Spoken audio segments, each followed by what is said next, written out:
Assalamualaikum warahmatullahi wabarakatuh. Perkenalkan, nama saya Hinda dari Fakultas Ekonomi, jurusan Ekonomi Pembangunan.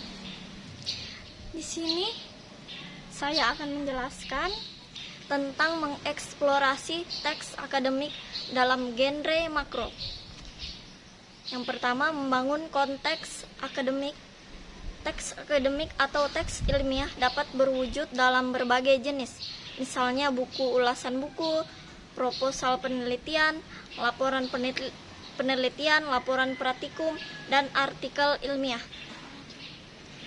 Jenis-jenis tersebut merupakan genre makro yang masing-masing di dalamnya terkandung campuran dari beberapa genre makro seperti deskripsi, laporan, prosedur, eksplanasi,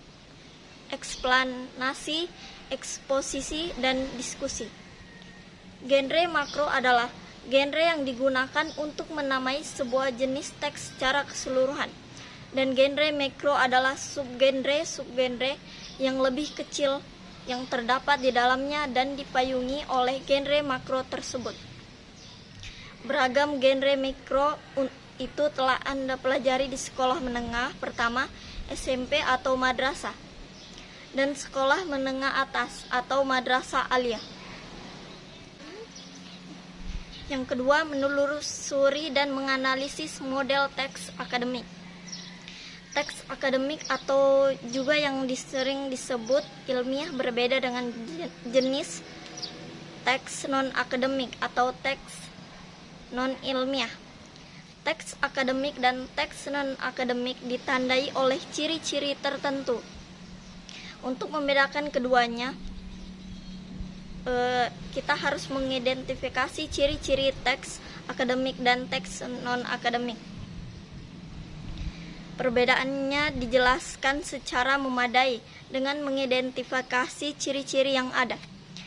Pendapat tentang teks akademik yang berkembang selama ini adalah bahwa teks akademik mempunyai ciri-ciri antara lain sederhana, padat, objektif, dan logis.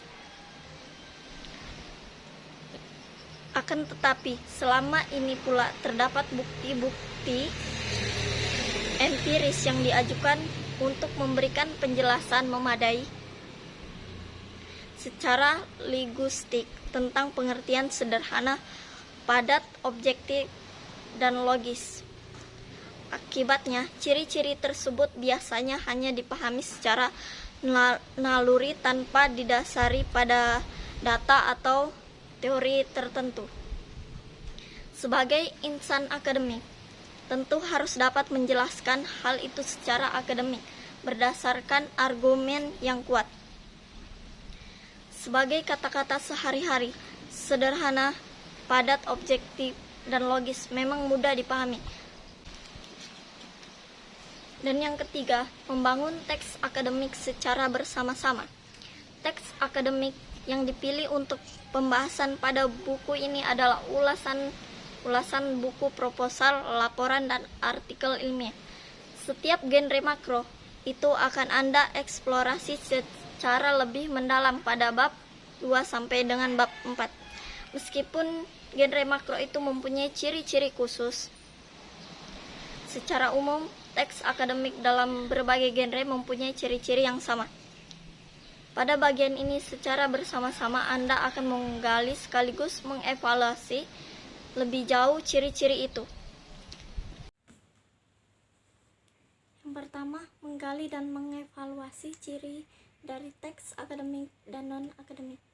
Ciri-ciri dari teks akademik: 1. Sederhana hal struktur kalimat. 2. Padat informasi. 3. Padat kata-kata leksikal. 4. Banyak memanfaatkan nominalisasi. Yang kelima, banyak memanfaatkan metafora gramatika, dan karena banyak mengandung ungkapan yang inkongruent. Ciri-ciri dari non-akademik: 1. Rumit dalam struktur kalimat. 2. Cenderung tidak padat informasi. 3.